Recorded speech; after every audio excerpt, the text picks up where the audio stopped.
දැන් ගොඩක් ළමයි වර්තමානයේ අම්මලා තාත්තලා ගිනින් මහලු නිවාසෙට වැඩිහිටි නිවාසෙට ගිනින් දානවා. ඊට පස්සේ පාරවල් තොටවල් වල දාලා යනවා. එහෙම නැත්නම් වෙන මොන හරි දෙයකින් ඉක්මනින්ම මරලා දානවා. ඔය දේවල් සිද්ධ කරන්නේ ඇයි? මොන සිතුවිල්ල හින්දාද හිතේ? මාන්නයක් තමයි තියෙන්නේ. මාන්නේ තිබුණොත් සලකන්නේ ඇයි? ළමයි ටික ලොකු වෙලා අවුරුදු 40 50 වෙනකොට අම්මා තාත්තා වයසට යනවා. හොඳට තියෙන කෙස් ටික ඉදෙනවා, පැහෙනවා, දත් ටික හැලෙනවා, ඇවිද ගන්න බෑ. එතකොට ටික අර හොඳට පිරිසිදුව ඉන්නේ ටික ඒ අවලස්සන වෙනවා, අපිරිසිදු භාවයටපත් වෙනවා. බුලත් ටිකක් කාලා හරි කෙල ගහගෙන ওই චීත්‍රෙද්දක් හරි සරමක් හරි පටලවගෙන ඉන්නේ. ළමයි මොකද? ළමයි ටික ලොකු වෙලා ඒ සමාජයට ආවට පස්සේ ඒගොල්ලෝ හිතනවා අර කෙස් වැටිච්ච, දත් හැලිච්ච, වයෝ වෘද්ධ වෙච්ච, අපිරිසිදු භාවය ටිකක් තියෙන අම්මා තාත්තා තමන්ගේ සමාජයට ගන්න එක මදිකමක් කියලා. දැන් සමහර වෙලාවට අද වර්තමානයේ අපි දකිනවා බොහෝ වෙලාවට ටවුමට යනකොට ළමයා අම්මත් එක්ක යන්නේ නෑ. ඇයි? යාළුවොත් එක්ක යනකොට තමන්ට ලැජ්ජයි කියලා හිතනවා. ඉතින් අම්මා එහෙම තාත්තා එහෙම මොකද කරන්නේ? එහෙනම් ඔබ බලයන්කෝ කියලා නිකහයි ඉන්නවා. ඉතින් ඒ වගේ වෙලාවට එහෙම කරන්න ඕනේද? නෑ. කන හරහක් දෙකක් දීලා මේ ඉඳපන් මාත් එක්ක කියලා අරගෙන යන්න ඕනේ. ඇයි? අම්මලා තාත්තලාත් මොකද කරන්නේ? අර මාන්නේ සහගත සිතුවිල්ලට අද වර්තමාන කාලේ උදව් කරන්න. ළමයි කැමති නෑ ලොකු වෙනකොට අර වයසට ගිය අම්මා තාත්තට සලකන්න මාන්නේ හින්දා. ඒ වගේම ගුරුවරයෙකුට සලකන්න. විදියුත් පූජ්‍ය පක්ෂයේ කෙනෙක් ආගමනුව බෞද්ධ හෝ වේවා වෙනත් හෝ ආගමක් හෝ වේවා අපි කියන්නේ මේ හාමුදුරුන්ටම සලකපන් කියනව නෙමෙයි. වෙනත් කෙනෙකුටවත් වැඩිහිටි කෙනෙකුටවත් සලකන්න නැගිටින්න කියන්නවත් ගෞරව කරන්න පුරුදු වෙන්නේ නැත්නම් මාන්නේ හින්දායි. මං ඕක එනකොට මොකටද නැගිටින්නේ? ඕක දැනගන්න එපා. මං එනකොට නැගිටින්න කියලානේ කියන්නේ. නේද? මං ඉස්සල්ලා කතා කරන්නේ නෑ. මට කතා කරොත් තමයි මං කතා කරන්නේ. ළමයි තුර විතරක් නෙමෙයි හැමෝම ගාව ඔය සිතුවිලි තියෙනවනේ. අර රැල්ලට බණ අහනවා. දැන් අපි දැක්ක අවුරුදු උත්සව තිබුණා මේ කාල සීමාව තුල සෑහෙන්න. එතකොට ඒ වගේ හැමදාම හවසට මොකද කරන්නේ? මේ බණක් කියනවා උත්සවවල නෑනේ මේ සංගීත සංදර්ශනයක් හරි වෙනත් විනෝදකාමී දෙයක් සිද්ධ කරනවා. එතකොට ඒවා විනෝද වෙන්නත් අවශ්‍යයි ඒ කාලෙට. එතකොට ඒවා සිද්ධ කරනකොට පින්වතුනි රාත්‍රියේ ඉතින් පැය 3-4ක් බොහෝ පිරිසක් සම්බන්ධ වෙනවා. උදේට ගෙදර ඇවිල්ලා උදේ ඇහැරුණාට පස්සේ අපිට මතක නෑ ඒකට ගිය අයට අහපු අයට නේද? මොන සින්දුවද කිව්වේ, මොන සින්දුවද ඇහුවේ, මොකටද නැටුවේ කියලා කාටවත් මතක නෑ. ඇයි ඒ? ඉතින් ඒ වෙලාවේ සිත සංවර කමක් නෑ, කය සංවර කමකුත් නෑ, වචන සංවර කමකුත් නෑ, විනෝද වෙලා එනවා. අන්න ඒ විදිහට තමයි වර්තමානයේ අය මොනකටද පුරුදු වෙලා ඉන්නේ? බණ අහන්නත් පුරුදු වෙලා ඉන්නේ. ඇයි අර යන්න ඕනේ හින්දා ගිහිල්ලා ඉඳගෙන ඉඳලා එනවා. හැබැයි හාමුදුරුවෝ මොනවා කිව්වද කියලා මතක නෑ. හැබැයි අන්තිමට පිරිකරට නම් සාදු කියලා අත ගහලා හාමුදුරුවෝ යනකොට අනේ අපේ හාමුදුරුවනේ කියලා වැඳලා කට්ටිය ගෙවල් වලට එනවා. බණ ගෙදරට යනවා. ඒ බණ අහන්න නෙමෙයි යන්නේ. ඒ ගෙදර මිනිස්සයා තරහ වෙයි කියලා අපේ බණට එන්නේ නෑ. අපේ මගුලට එන්නේ නෑ. අපේ මලගමට එන්නේ නෑ. ඊට පස්සේ මොකද්ද කරන්නේ? දැන් පුරුදු වෙලා ඉන්නවා නේද? බණ හාමුදුරුවෝ වඩින්න කලින් සීනි කිලෝ එකක් හරි බිස්කට් එකක් හරි අරගෙන ගිහිල්ලා දීලා අනේ එන්න වෙන්නේ නැහැ නේ අපිට මේ වැඩේ තියෙනවා ළමයාට පන්ති හරි කියලා එනවා. ඊට පස්සේ සමහර අය පුරුදු වෙලා ඉන්නවා මොකද්ද? බණ කියලා ඉවර වුණාට පස්සේ ගිහිල්ලා කතා කරලා බත් ටිකක් හරි තේ ටිකක් හරි කාලා බීලා පොඩ්ඩක් සතුටු සාමිච්චේ එදිලා එනවා. නේද? එහෙම එනවා. ඇයි යන්නේ? බණ අහන්නද? නෑ බණ අහන්න නෙමෙයි යන්නේ. ගෙදර මිනිස්සු තරහ වෙයි අපේ ගෙදර මලගමට බණට දානෙට එන එකක් නැති වෙයි කියලා. අද මේ ධර්ම දේශනාව සඳහා අපි ආරාධනා කළා අපේ කොස්නාතුට ධම්රජ පිරිවෙන්හි විහාරාධිකාරී කුලරත්න මධ්‍ය මහා විද්‍යාලයේ ධර්මාචාර්ය අධ්‍යාපන වේදී අපේ ගෞරවනීය පනවඩුවේ පාලික පඬිත හාමුදුරන්ට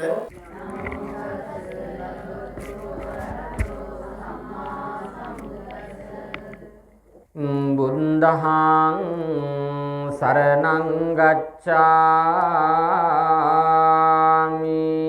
ධම්මං සරණං ගච්ඡාමි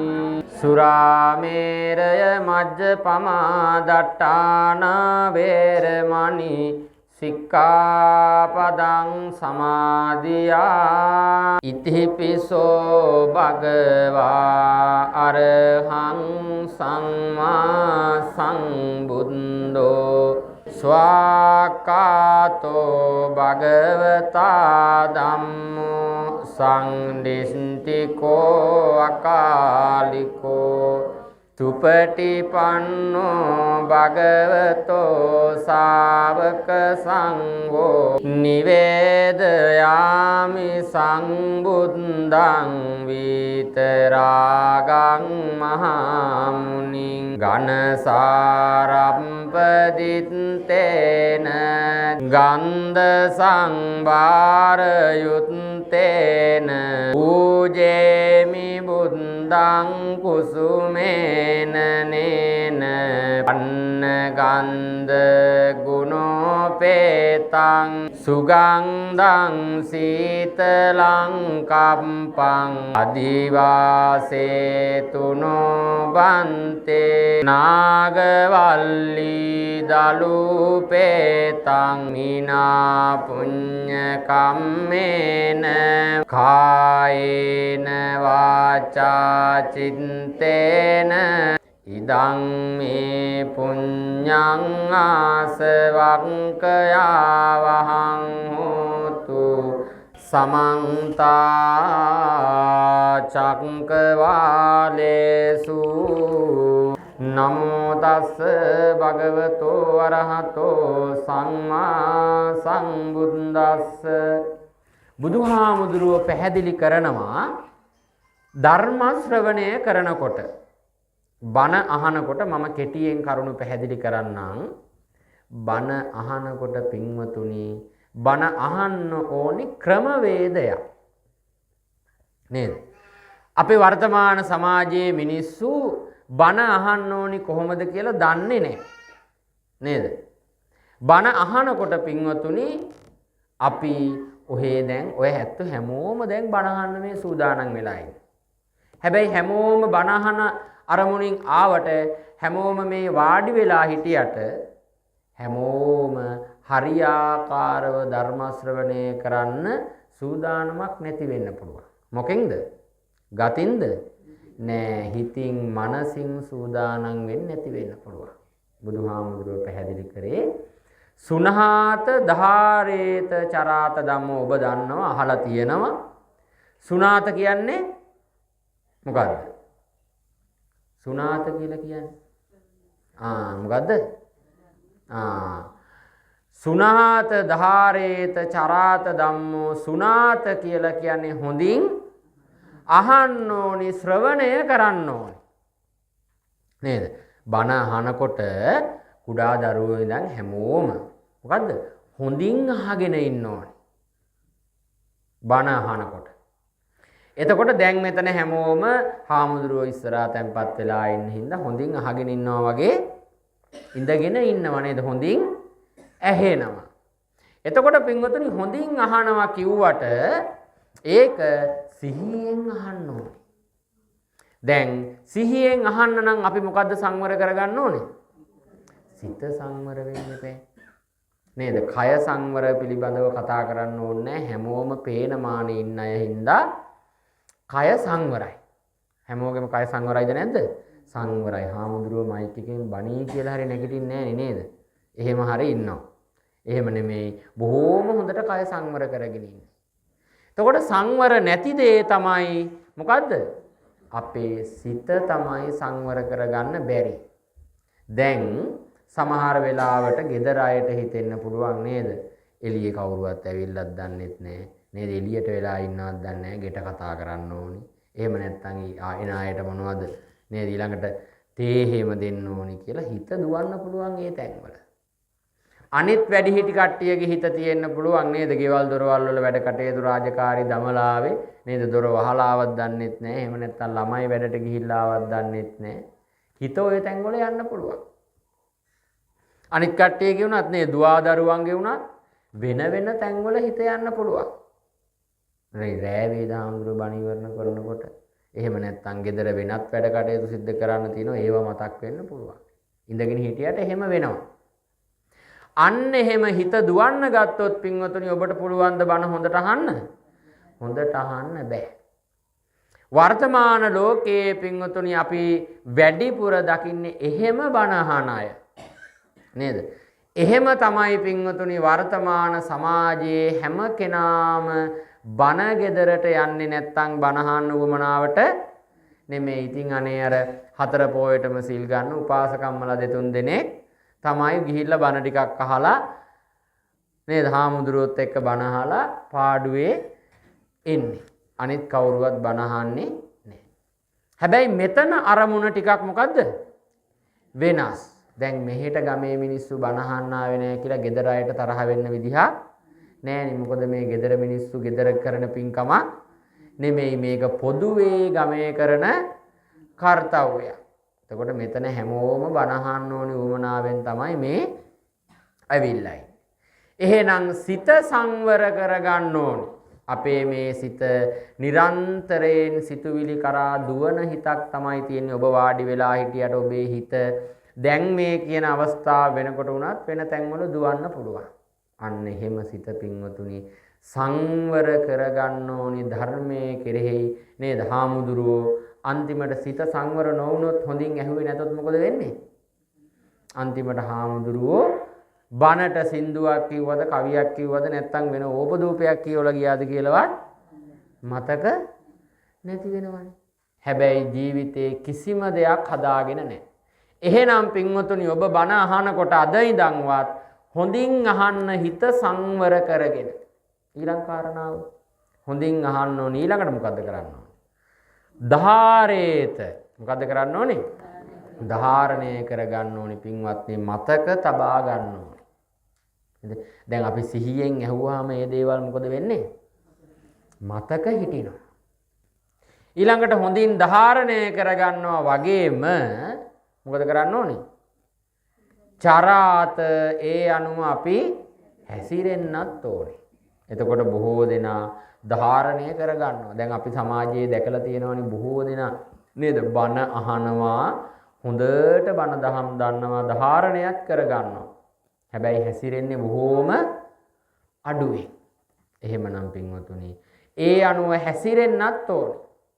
එතකොට හාමුදුරුවෝ බණට කිව්වා කියලා ඔක්කොම එකපාරින් හැසිරෙන්නත් කියපු විදිහටම වැඩ කරන්නත් මේ පෘථග්ජන ලෝකෙ පින්වතුනි අමාරුයි. හැබැයි ටික ටික හරි අපිට පුළුවන් බණ අහලා අපේ ජීවිත මොනවා කරගන්නද? ධර්මානුකූලව ගොඩනගා ගන්න. හොඳින් ධර්ම ශ්‍රවණය කරලා හොඳින් ධාරණය කරගෙන හොඳින් ඒ අනුව කටයුතු කරන්නට ඕනි, හැසිරෙන්නට ඕනි. එහෙම වුණොත් තමයි නේද මේ ධර්ම දේශනා මාලාවෙන්ම ඔබට යහපතක් වෙන්නේ. දැන් චිත්ත සමාධි වැඩිහිටි නිවාස සමිතිය නේද? එතකොට මේ සමිතියේ උපාසක උපාසිකාවෝ දැන් මේ ගමේ කියන හැම බණකටම මොකද වෙන්නේ? සම්බන්ධ වෙන්න වෙනවනේ. එතකොට සම්බන්ධ වෙනවා. එතකොට ඔබටත් පුළුවන්කම ලැබෙනවා ඔබට ජීවිතේ මොනවද? බණ 6-7ක් පෝය වෙනකොට ශ්‍රවණය කරන්න. එක බණක් අහලා එක කරුණක් හදාගත්තොත් තමන්ගේ ජීවිතයට එකතු කරගත්තොත් බණ ටික ඉවර වෙද්දි මොනවා වෙලාද? 7 ගුණයකින් එහෙම නැත්නම් ಗುಣධර්ම 7ක් ධර්මානුකූල ಗುಣධර්ම 7ක් අපි තුල මොනවා වෙලාද? ඇති වෙලානේ නේද? ඔක එකපාර 100ක් 200 අපි ගාව තියෙන ඔක්කොම ගති ටික හදාගෙන නේද? හාමුදුරුවෝ බණට කිව්වා කියලා බෝධිසත්වයෙක් වගේ එක දවසෙන් වෙන්න අපිට අමාරුයි. නේද? බැරි නෑ, අමාරුයි. එතකොට අපිට පින්වතුනි පුළුවන් එක බණක් අහලා එකක් හරි හදාගත්තොත් මොකද වෙන්නේ? බණ 7 අහද්දී නේද? 7 ගුණයකින් අපේ ජීවිත ගොඩ නැගිලා.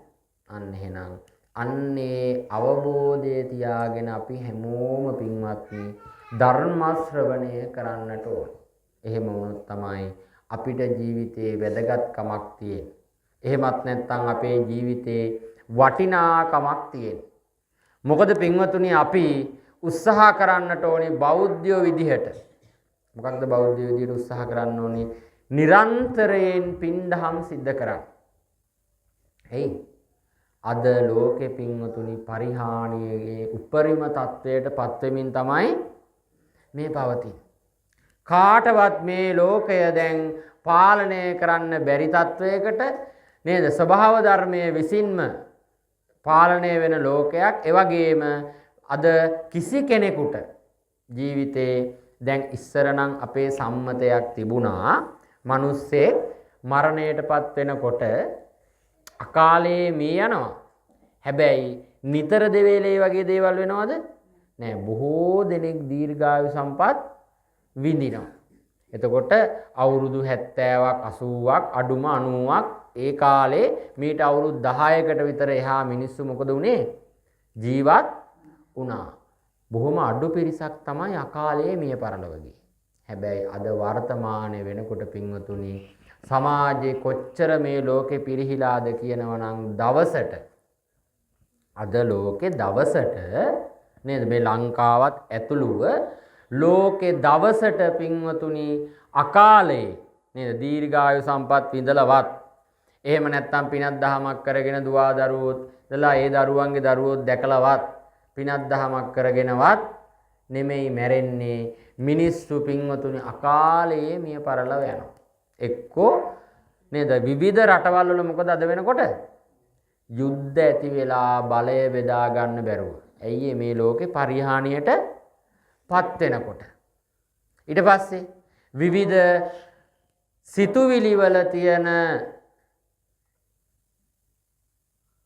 පාපකාරී බව හින්දා නේද? සිතේ තියෙන පාපකාරී බව හින්දා මොකද වෙලා තියෙන්නේ? දැන් ලංකාව තුල වුණත් බලන්න විවිධාකාරයේ ඝාතන අකාලයේ මියදීම් අනතුරු ආදී මේ සෑම දෙයකින්ම කී දෙනෙක් නම් දවසට මැරෙනවද? ඉස්සලට වැඩිය මැරෙනවා. එක පාරට මොකද වෙන්නේ? දරුණු ලෙඩ රෝග හැදෙනවා. නම් කොරෝනා රෝගය ආවා. කී දෙනෙක් නම් මේ ගම්වල මැරුණාද? බාල මහලු කුඩා වැඩිහිටි කියලා ભેදයක් නෑ. අන්තිමට මොකද? පාංශකූලෙවත් ඒ සමහර මිනිස්සුන්ට දී ගන්න බැරි වුණා. එතකොට බලන්න පින්වතුනි ලෝකේ පරිහානියට තමයි යන්නේ. ඊට පස්සේ දැන් මෑත කාලේ බොහෝ හෘදයාබාධ හැදිලා මේ හිතුවේවත් නැති මිනිස්සු නේද? අවුරුදු 35 40 යනකොට මිනිස්සු මැරිලා යනවා. ඒ මොකද? වැඩිපුර පරිහානියට පත්වීමේ ලක්ෂණ. ඇයි? දැන් අද බනට එකතු වෙන්නේ ගමේ මේ 7යි 8යි 9යි 10යි කියලා අපිට ඔලුගෙඩි ටික ගණන් කරන්න පුළුවන් වුණාට වෙනත් වැඩක් වෙනත් අපේ ජීවිත අනර්ථයට යොමු වෙන වැඩක් කරොත් නේද? මුළු ගමම එකතු වෙනවා. හොඳ දෙයට එකතු වෙනවා අඩු. හෙට සැපෙන් සතුටෙන් ජීවත් වෙන්න නම් බුදුහාමුදුරුවෝ පැහැදිලි කරනවා ක්‍රමවේදයක්. ඒ ගාථාව තමයි මම මුලින් සිහිපත් කරේ. ක්‍රෝධං ජහේ විප්පජ්ජේය මානං. එක් දවසක් අපේ බුදුහාමුදුරුවෝ අවස්ථාවකදී යෙදිච්ච අවස්ථාවකදී තමයි මේ ගාථාව දේශනා කරේ. අපේ බුදුහාමුදුරුවන්ගේ මහාන වෙන්න කලින් එහෙම නැත්නම් බුදුහාමුදුරුවෝ පැවිදි භාවයේ ලබලා සම්මා සම්බුද්ධත්වයට පත් වෙන්න කලින් ගිහි කාලේ තාත්තා කවුද අපේ බුදුහාමුදුරුවන්ගේ? සිද්ධාර්ථ කුමාරයාගේ. මෙයාට ඉන්නවා සහෝදරයෙක් අමිතෝදන කියලා. මෙයාට ඉන්නවා දුවකගේ පුතකුයි රෝහිණී කුමාරිකාවයි අනුරුද්ධ කුමාරයයි. සමහර අය අහලත් ඇති. අනුරුද්ධ කුමාරයා බුදුහාමුදුරුවෝ ගාව ගිහිල්ලා මොනව වෙනවද? පැවිදි වෙනවා. එතකොට රෝහිණී කුමාරිකාව රාජමාලිගාවේම ජීවත් වෙනවා.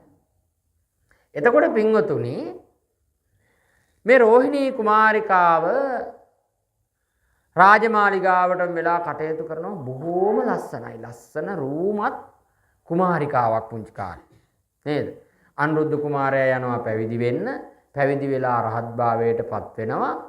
අන්න ටික දවසක් ගිහිල්ලා එනවා අමිතෝදන රජතුමාගේ රාජ බල ප්‍රදේශයට වැඩම කරනවා. එතකොට ගිහි කාලේ නම් අනුරුද්ධ කුමාරයා තමයි ඊළඟට මේ ප්‍රදේශයේ කවුරු වෙන්න හිටියේද? රජ වෙන්න හිටියේ. තාත්තගෙන් පස්සේ පුතාට තමයි රජකම හම්බ වෙන්නේ. අන්න පින්වතුනි අනුරුද්ධ හාමුදුරුවෝ ඇවිල්ලා ළඟ පන්සලක වැඩ ඉන්නවා. මේ වැඩ ඉන්නකොට රාජමාලිගාවේ සේවකයාගේ ඉඳන් නේද? කුස්සියේ උයන මිනිස්සයාගේ ඉඳන් එහෙම නැත්නම් රාජමාලිගාවට සහ සම්බන්ධ හැම කෙනාම ඇවිල්ලා මොකද? අනුරුද්ධ හාමුදුරුව බැහැ දැකලා වැඳ නමස්කාර කරලා බණ ටිකක් අහලා යනවා. හැමෝම ආවා. හැබැයි එක්කෙනෙක් ආවේ නැහැ. කවුද? රෝහිණී කුමාරිකාව. මෑට එන්න බැරි මොකද කියලා විස්තර හොයලා බලනකොට අනුරුද්ධ හාමුදුරුවන්ට කරුණු වාර්තා වෙනවා. මොකක්ද? රෝහිණී කුමාරිකාව දද කුෂ්ඨ රෝගයක් ඇඟ පුරාම හැදිලා මොනවා වෙලාද? රෝගාතුර වෙලා අර තිබ්බ ලස්සන සියල්ල මොනවා වෙලාද?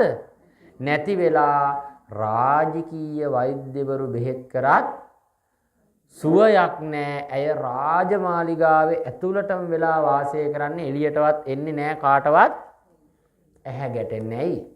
ඇඟේ දද කුෂ්ඨ රෝගයක් හැදුනට පස්සේ දකින අනිත් අයට මොකද?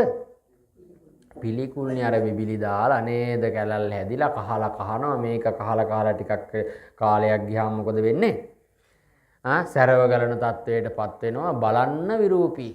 ළඟට යන්න බෑ, ගඳ ගහනවා. කොච්චර පිරිසිදුව හිටියත් කොච්චර නාල කියලා හිටියත් දද කුෂ්ඨ රෝගයක් හැදිච්චාම මොකද?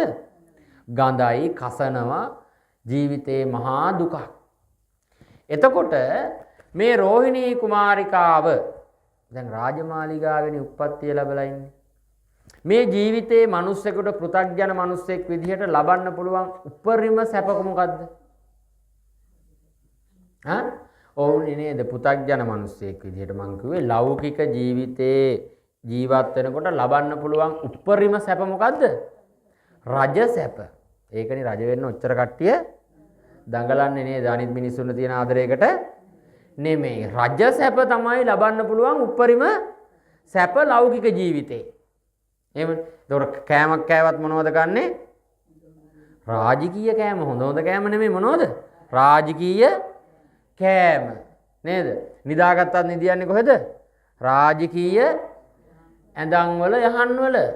එතකොට රාජකීය පුටු වල වාඩි වෙන්නේ, ගමනක් ගියත් රාජකීය ගමන් යන්නේ. ලේසි පහසු දෙයක් නෙමෙයි. අන්න එහෙනම් විඳින්න පුළුවන් උපරිම සැප ලෞකික ජීවිතේ මොන සැපද? රජ සැප. රජ සැපට එහා සැපක් ලෞකික ජීවිතේ නෑ. එහෙම සැපක් තියෙනවා නම් මොකක්ද? අපේ බෝසතාණන් වහන්සේ රජකම ඇතෑරලා අර රම්ම්‍ය සුරම්ම්‍ය සුබ කියන මාලිගා සියල්ල ඇතෑරලා නේද? ගිහිගේ හැර ගිහිල්ලා බුද්ධත්වයට පත් වෙන්නේ නෑනේ. ලෞකික ජීවිතේ ලබන්න පුළුවන් උපරිම සැප ලැබුවද නැද්ද? ලැබුවානේ. කාල 3ට ඉන්න මොනවද තිබ්බේ? මාලිගා 3ක් තිබුණා. මේ අපි මේ වර්තමාන ජීවත් වෙනකොට මිනිස්සු මේ එක ගෙයක් හදාගන්න මහා ලොකුවට නේද දඟලලා එක ගෙයක් හදාගන්නෙත් බොහොම අමාරුවෙන්. හැබැයි මෙයාට මොකද? මාලිගා 3ක් තිබ්බා කාල 3 ඉන්න. නේද? ඔය සූත්‍ර දේශනාවල සඳහන් වෙනකොට කියන්නේ මේ මාලිගාවල ඇයි දැන් සිද්ධාර්ථ කුමාරයා අනිවාර්යෙන්ම බුදු වෙනවා කිව්වා. එහෙම නැති වුණොත් කවුද වෙනවා කිව්වේ? සක්විති රජ වෙනවනේ. එතකොට සුද්ධෝදන රජතුමාගේ බලාපොරොත්තුව තිබ්බේ සිද්ධාර්ථ කුමාරයාව මේ බුදු වෙන්න යවන්නද? නෑ, සක්විති රජ කරන්න තමයි බලාපොරොත්තුව. ඒකින්ද දෙන්න පුළුවන් උපරිම රාජ සැප සම්පත් දුන්නා. නේද? ඒකනේ අර ලෙඩෙක් මහල්ලෙක් මලමිනියක් කියන දේවල් කවදාකවත් දැකලා තිබුණේ නෑ පුංචි කාලේ ඉඳන්ම. අන්න මෙයාට ඒ තරම් රජ සැප සම්පත් දුන්නා. නේද? මේ අර හදපු මාලිගාවල කවුරුවත් වයසක කෙනෙක්වත් එහෙම නැත්නම් පිරිමි අයවත් කවුරුවත් සේවක සේවකයෙක් විදිහටවත් හිටියේ නෑ කියලා සඳහන් වෙන්නේ. ඒ තරම් ලස්සන රාජ කුමාරිකාව එහෙමත් නැත්නම් ඉතාමත් ලස්සන කාන්තාව තමයි මොකටද මේ රම්ම මාලිගාවල පවා වැඩ කටයුතු වලට පවා ඉඳලා තියෙන්නේ. එතකොට මේ සියල්ල ඇතෑරලා තමයි අපේ සිද්ධාර්ථ කුමාරයා මොකද ගිහිගේ හැරගියේ. එතකොට අන්න ලෞකික ජීවිතේ ලබන්න පුළුවන් උපරිම සැප තියෙන්නේ කොහෙද? රාජමාලිගාවේ. එහෙම නැත්නම් රජ වුණා. එතකොට දැන් රෝහිණී කුමාරිකාව ඉපදිලා තියෙන්නේ කොහෙද? රාජමාලිගාවේ. රාජකීය සැප තමයි තියෙන්නේ. එතකොට බෙහෙත් කරන රාජකීය වෛද්‍යවරු. එතකොට රෝහිණී කුමාරිකාවට රාජමාලිගාවේ උප්පත්තිය ලැබුවට රජ සැප විඳින්න රාජමාලිගාවෙන් එළියට එන්න බෑ.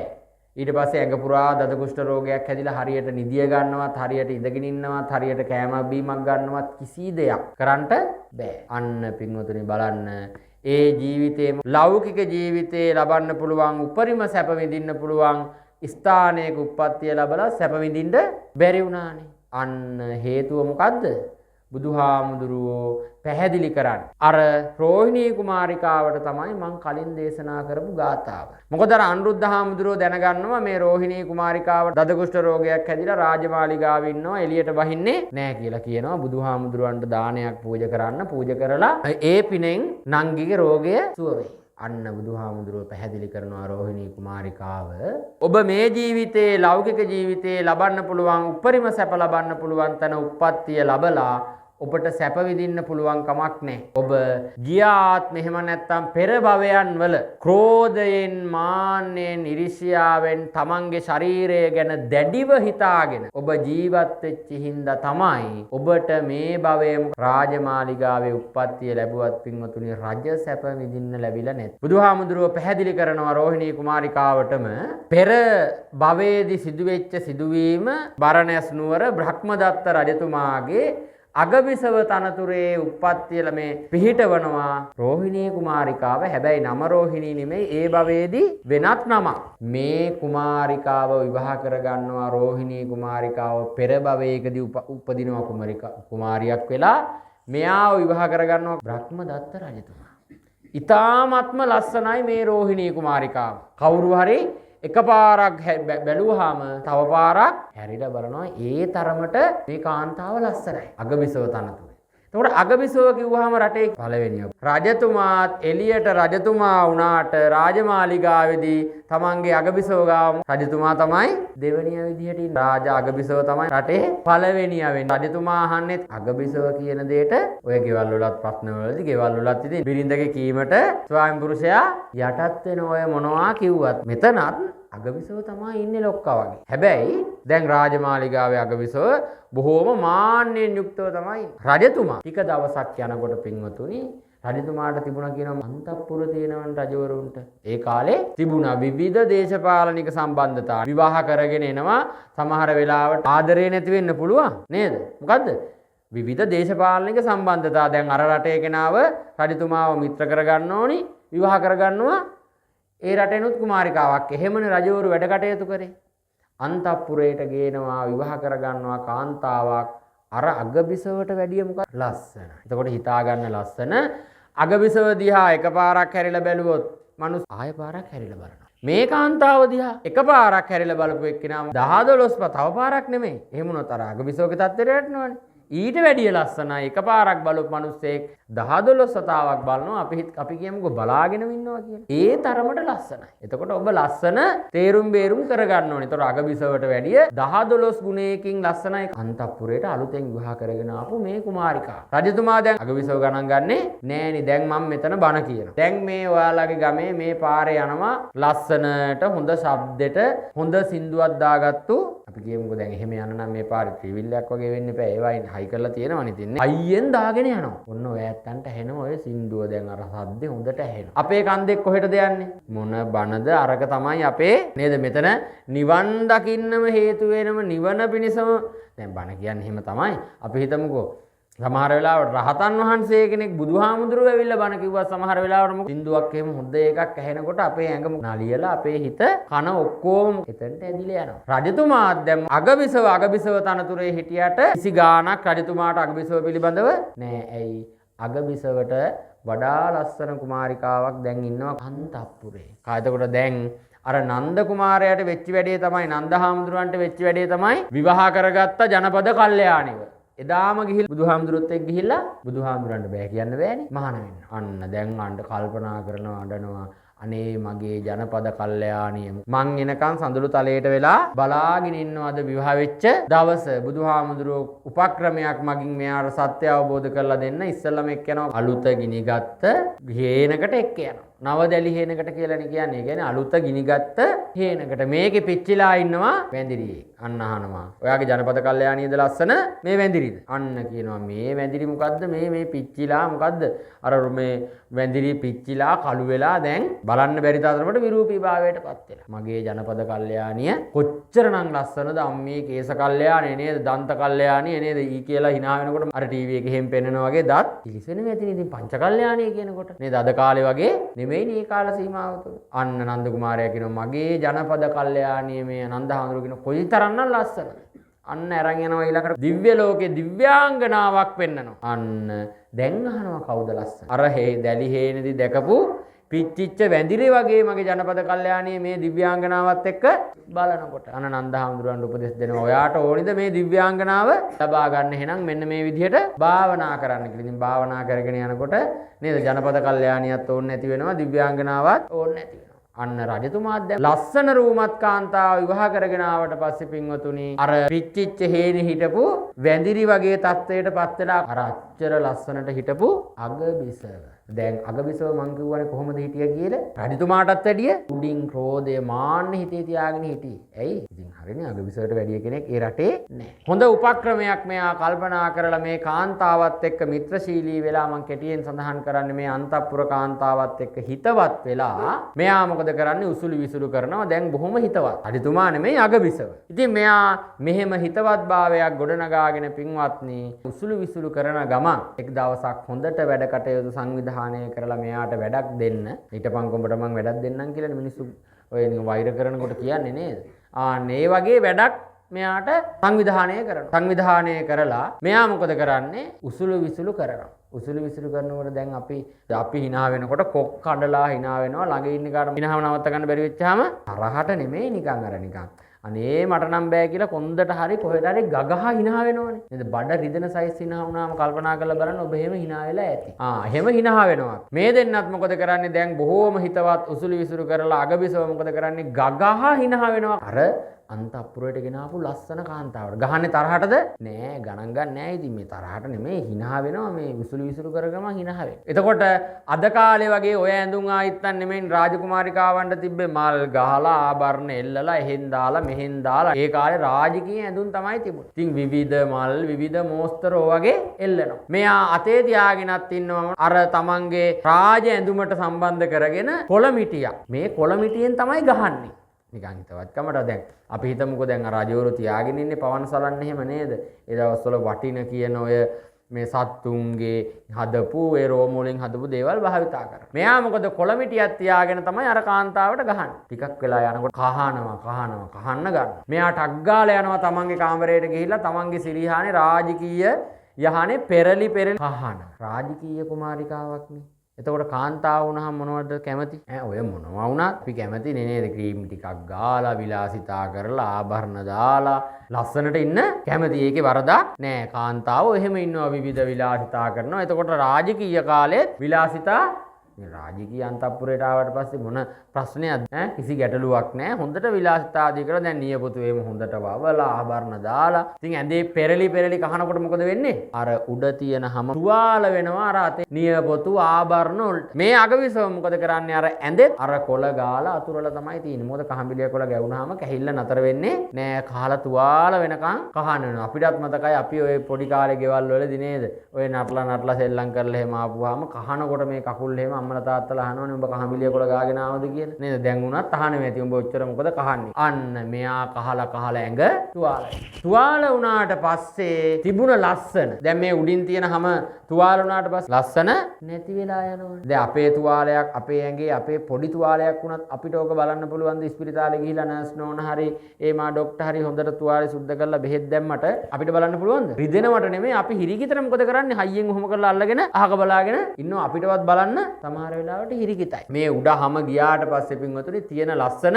ඉවරයි. මේ කළුවට තියෙන කොණ්ඩේ ටික පැහුනට පස්සේ තියෙන ලස්සන මේ තියෙන දත් ටික වැටුණාට පස්සේ ඉවරයි. කොච්චර උජාරුවෙන් අපි තියාගෙන හිටියත් ඒ දේවල් සියල්ලම නැති වෙනවා. අන්න පින්වතුනි හොඳ වැඩක් කරන්නම් කියලා කරපු වැඩේ තමයි අර ඇඟ පුරාම කහඹිලිය කොළ ගැවුණා. කහලා මෙයාගේ ඇඟ පුරාම දැන් තුවාල වෙලා දැන් බලන්න කැතයි. ඇයි මේ තුවාල වෙලා අර ලස්සනට උඩ රත්තරන් පාට රන්වන් පාටට තිබ්බ හැම ගිහිල්ලා. අපි කතාවට කියන්නේ හැම ගහපු කුකුලා කියන්න බෑනේ. හැම ගහපු කිකිලි වගේ වෙලා දැන් මෙයා. දැන් රජතුමා ගණන් ගන්නවද මේ කාන්තාව? නෑ ළඟටවත් යන්න බෑනේ. ඇයි? තා කරන්නවත් බෑ. ඇයි? විරූපී භාවයටපත් වෙලා හැම තුවාල වෙලා නියපොතු පාරවල් හැම තැනම දැන් ඇඟ පුරාම තුවාල වුණාම මොකද වෙන්නේ? පැසවන්න වගේ, හැරව ගලන්න වගේ එනවා. රජතුමා ගණන් ගන්නවත් නෑ මේ කාන්තාව. දැන් සතුටු අගවිසටයි Tamanට වැඩිය ලස්සන කෙනෙක් දැන් රාජමාලිගාවේ නැහැ. අන්න පින්වතුනි.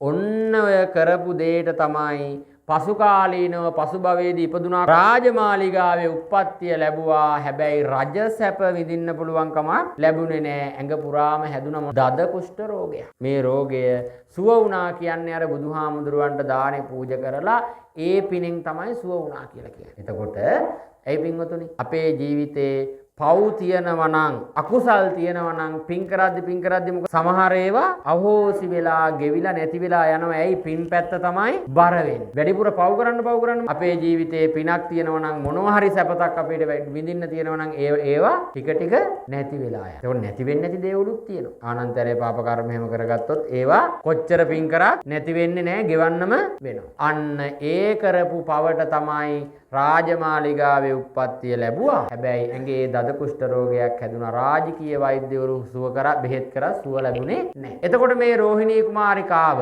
පෙර භවයේදී අගබිසව තනතුරේ ඉද්දී අර කාන්තාවට අර ක්‍රියාව සිද්ධ කරේ මොනවා හිතේ තියාගෙනද? එක ක්‍රෝධය හිතේ තිබ්බා. Tamanට වැඩිය ක්‍රෝධයේ ඉරිශ්‍යාව තිබ්බා. Tamanට වැඩිය ලස්සන කෙනෙක් දකින්න බැරි වුණා. මාන්නෙන් තමයි හිටියේ රටේ රජතුමාටවත් හිතපාත් කරේ නැහැ. රජතුමාටත් හොරෙන් අර වගේ ක්‍රියාවක් සිද්ධ කරනවා. රජතුමාවත් ගණන් ගත්තේ නෑ. මාන්නෙන් තමයි හිටියේ. Taman ගැන තමයි හිතාගෙන හිටියේ දැඩිව තමන්ගේ ශරීරය පිළිබඳවනේ. ඒ අගබිසව හිතුවද මගේ ශරීරයත් මේ විදිහට විනාශ ස්වභාවයට යනවා, මේ විදිහට ජරා ජීර්ණතාවයට පත් වෙනවා කියලා හිතුවද?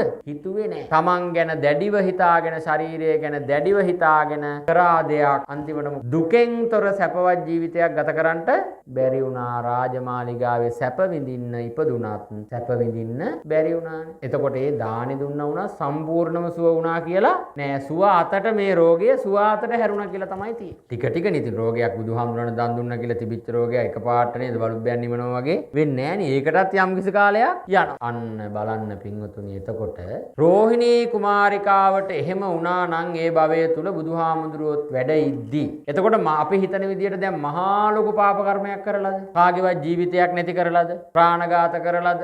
එහෙම නැත්නම් ආනන්තරේ පාප කර්ම කරලාද?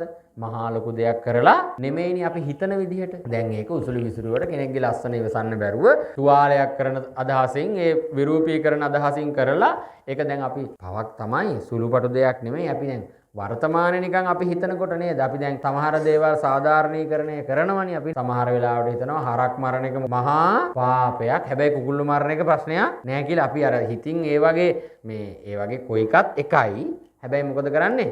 අපි ඒක අඩු වැඩි කරගන්න අවශ්‍යතාවය. එතකොට දැන් අපිට අරක තේරෙන්නේ මහා ලොකු පාප කර්මයක් නෙමෙයි වගේ. හැබැයි ඒ පවට රාජමාලිගාවේ උප්පත්තිය ලැබලා දුක් විඳින්න. ඇයි ඒ හිතේ තිබුණේ ක්‍රෝධය, වෛරය, මාන්නය කියන දේවල්. එහෙනම් පින්වතුනි අපි කල්පනා කරන්න ඕනේ මේ ජීවිතේ ජීවත් වෙනකොට දැන් වර්තමානයේ වෙනකොට හිතවල ඇති වෙන්නේ ඔන්න ඔය සිතුවිලි. මිනිස්සු වැඩිපුර පෙළඹෙන්නේ පින්වතුනි ඔන්න ඔය සිතුවිලි හින්දා තමන්ගේ ජීවිත අඳුරු කරගෙන ඊළඟ භවයක් අඳුරු කරගෙන ජීවත් වෙන්නේ ඔන්න ඔය සිතුවිලි හින්දා. ඕවා ටික ටික අයින් වුණා නම් රටේ වෙන රණ්ඩු සරුවල්, ඝාතන, සියලු දේවල් අඩු වෙනවා. අද පින්වතුනි ක්‍රෝධය, වෛරය කියන දේවල් ඉක්මනින් දළු දානවා මේ ලෝකයේ තුල. දැන් බලන්න මේ කාල සීමාව තුල අපේ මේ බෞද්ධ රටේ කී දෙනෙක් නම් ඝාතනය වුණාද? ඒ මොනවා හින්දාද? ක්‍රෝධය, වෛරය හින්දා නේද? එකක් එක්කෙනෙක් වෙන කෙනෙකුට ඉරිසියා කරලා එහෙම නැත්නම් වෛර කරලා ක්‍රෝධ කරලා තමයි මේ දේවල් උනේ. අපේ හිත් වලින් අපි ක්‍රෝධය, වෛරය ඈත් කරනවා නම් පින්වත්නි සමාජයේ උනත් ඉබේට යහපත් වෙනවා. ඒකනේ පොඩි කාලේ ඉඳන් කියන්නේ මෛත්‍රී භාවනාව. දැන් ඉස්කෝලේ එක නම් උදේට විනාඩි 5ක් විතර අවස්ථාව යනවා කරනවා. ළමයින්ටත් කියනවා ඒව ගෙවල් වල ඇවිල්ලා කරන්න. දෙමව්පියන්ටත් කියනවා ඔය කරන්න කියලා උපාසක උපාසකම්මලටත් කියනවා. ඉතින් ඒවලෙක් මොකද?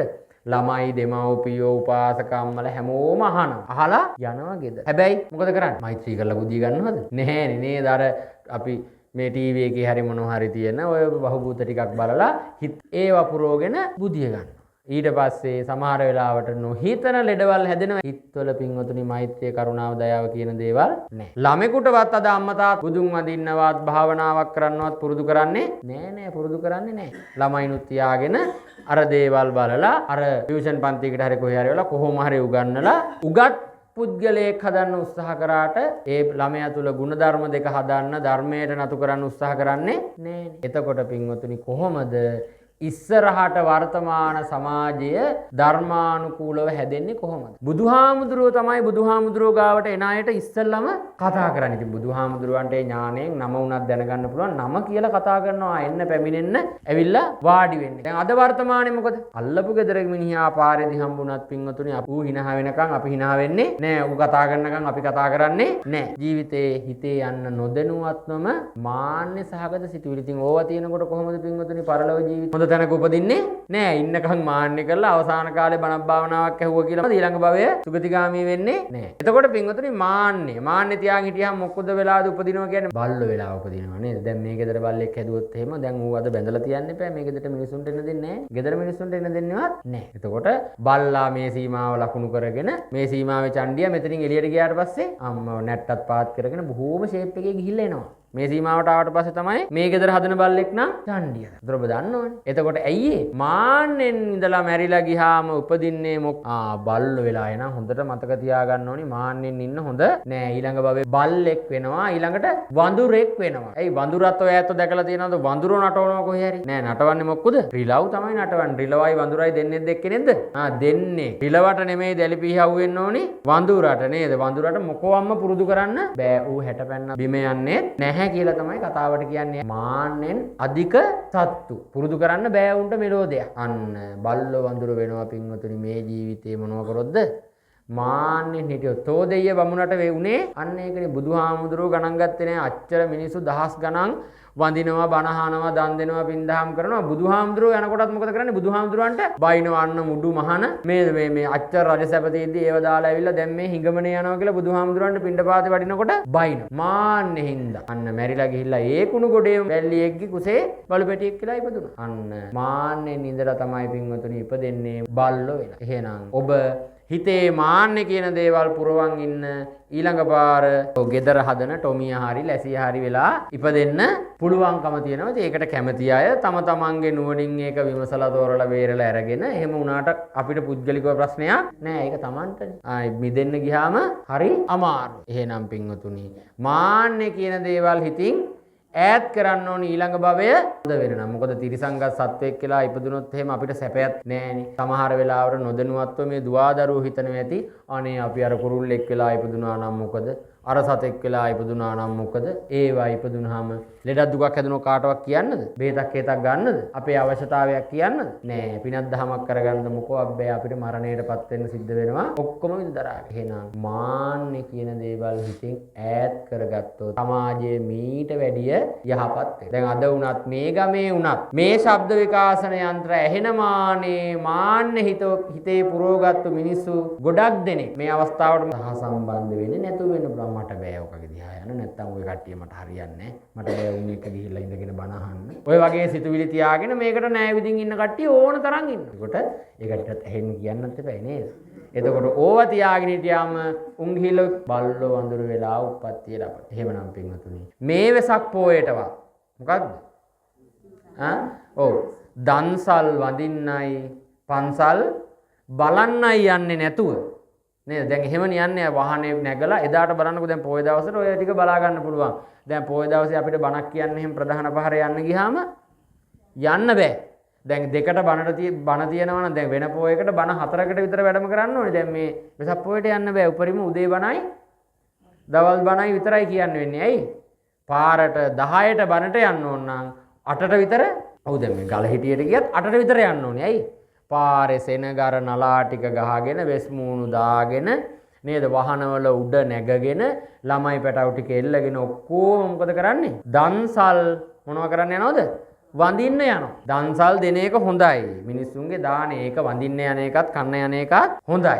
හැබැයි අද ට්‍රෙන්ඩ් එකනේ අරක. පොලිමේ අද මම දන්සල් 10ක් වැඳගත්තා කියලා දාලා නේද? Facebook එකේ නම් පෝස්ට් එකකුත් දානවා මම 10යි අරකින් කෑවේ මේවා මේවා. හැබැයි අර පන්සලට ගිහිල්ලා මම පන්තිල් සමාදන් වෙලා විනාඩි 5ක් හිටියා කියලා තියෙනවද? වෙසක් පොයේ දවස බෞද්ධයන්ගේ වැරැද්ද. ක්‍රිස්තියානි මිනිස්සු නත්තල මොකද කරන්නේ? ඒගොල්ලන්ගේ ආගමට අනුව උප්පරිම විදිහට තමරනවා. එතකොට පව් කරනවා තමයි. හැබැයි ඒ ආගමට අනුව ඒක පවද්ද? නෑ. එදාට වයින් බොනවා, මසත්තු මරනවා, මස් කනවා, විනෝද වෙනවා.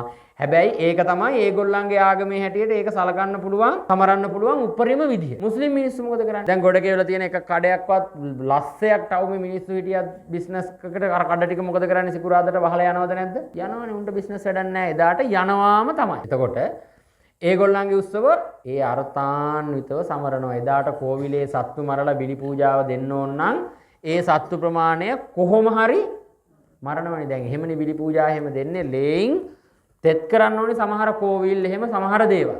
ඒ ආගමට අනුව එහෙමයි සමරන්නේ. ඒතර කොච්චර වියදම් වුණත් මොකද කරන්නේ? ඒව කරන්නේ. ඒතර අපේ මිනිස්සු මොකද කරන්නේ? බුදුහාමුදුරුවන්ගේ තෙමගුල සිද්ධ වෙච්ච දවසේ ඔක්කොමත් එක්ක වාහනයක නැගලා සින්දු කියාගෙන අසභ්‍ය වචන ටික කියාගෙන පාරේ ඉන්න මිනිස්සුන්ට එක එක ඒවා කියාගෙන පන්සල් වලට ගිහිල්ලා නිකන් ඔය ඔන්න බුදුන් අපි වැඳ කියාගෙන නිකන් මලක් තියාගෙන දන්සල් වැඳගෙන එදාට තෙමගුල සමරනවා නෙමෙයි ආධ්‍යාත්මීය වර්ධනය කරගන්නව නෙමෙයි මොකද්ද කරන්නේ? වැඩිපුර පව් කරගන්න. එතකොට එදාට පින්වතුනි හරිනම් අපි බොහෝම සංවරව ඉන්න එපැයි. බුදුහාමුදුරුවෝ ඉපදිච්ච දවස. ඊට පස්සේ බුදු වෙච්ච දවස. ඊට පස්සේ සතුටු වෙන්න බැයි නම් අපිට පුළුවන් කනගාටු වෙන්න හරි අපේ බුදුහාමුදුරුවෝ පිරිනුවම් පාපු දවස කියලා. එතකොට මලගයක් තියෙනවා කියලා තිබු දවසක මලගෙදරක අපි මොනා කරනවද? සින්දු දාගෙන පිස්සු කියලා ජෝගි නටනවද? නෑ. ඒ දවසට අපි එහෙනම් ඒක හරි ඇති කරගෙන ඉන්නවා. අන්න එහෙනම් වෙසක් පොහොය දවසේ පින්වතුනි ඔබේ පන්සලට හෝ වේවා හැමෝම ඔබේ පන්සලට යන්න. එහෙම නැතුව ඕනෑම තැනක ඉඳගෙන තමන්ගේ නිවසේ හරි ඉඳගෙන සිල් සමාදන් වෙලා යන්න බැරි අය සිල් සමාදන් වෙලා ආගමික කටයුතු වල නිරත වෙලා ආධ්‍යාත්මය සංවර්ධනය කරගන්න කියන ධර්මාවබෝධය ධර්මාවාදය මේ අවස්ථාවේ මේ ධර්ම දේශනාව තුළින් මම දෙන ගමන් හැමෝම මේ වෙසක් සතිය නිමිති කරගෙන මාසය නිමිති කරගෙන හිතේ ක්‍රෝධය වෛරය ඈත් කරලා ඊළඟ කාල සීමාව වෙනකොට නේද මීට වැඩිය හොඳ දැන් ඔය ඇත්ත හොඳයි නරකයි කියනවා නෙමෙයි ඔය ඇත්ත හොඳයි නරකයි කියලා මම දන්නේ නැහනේ ඉතින් ඔය ඇත්ත හොඳයි හැමෝම හොඳයි මීටත් වැඩිය හොඳ ධර්මානුකූලව ජීවිත ගත කරන බෞද්ධයෝ බවට කටයුතු කරන්න මේ ධර්ම දේශනාව තුළින් මේ වෙසක් පුර 15ක් පොහොය දවස මේ කාලය තුළින් හැමෝම අදිෂ්ඨාන කරගනිත්වා කියන බලාපොරොත්තුව ඇතුව මේ ධර්ම දේශනාව මෙතනින් අවසන් කරනවා හැමදෙනාම කල්පනා කරගන්න මේ වෙනුවෙන් සංවිධානය කරලා ඒ වගේම මේ දේශනාව හොඳින් සිද්ධ කරගන්නට යෙදුණා. ඒ වගේම විශේෂයෙන්ම මේ රාවණා ටීවී මාධ්‍ය ජාලයේ මාත් මේ කටයුතු වීඩියෝකරණය කරලා පටිගත කරලා ඒ දායකත්වයේ දරන ඒ මහත්මයා ඇතුළු චිත්ත සමාධි වැඩිහිටි නිවාසයේ ඒ වගේම අජිත් කුමාර මහත්මයා ඇතුළු සියලුම පින්වත් පින්වතියන්ට මේ පුණ්‍ය ශක්තිය නිදුක් නිරෝගී චිරජීවනයේ පිණිස හේතු වේවා. ඒ වගේම ඔබේ කරන කියන යහපත් වැඩ කටයුතු මේ වෙසක් සමය නිමිති කරගෙන සර්පකාරයෙන් සාර්ථක වේවා. ජීවිත ධර්මානුකූල වේවා. යන උදාර අධිෂ්ඨානය ඇතුව හැමදෙනාම සාදු කියලා ප්‍රාර්ථනා කරමු. ආකාශට්ටා ච බුම්මට්ටා දේවා නාග මහිත්‍තිකා ඒ වගේම අෂ්ටෝස්කාර පූජාවන් පරිස්කාර පූජාවන් අදුනාදන සීලිස් අතෝ නිබ්බාන සම්පත්ති ඉමිනාතේ සමිජ්ජතු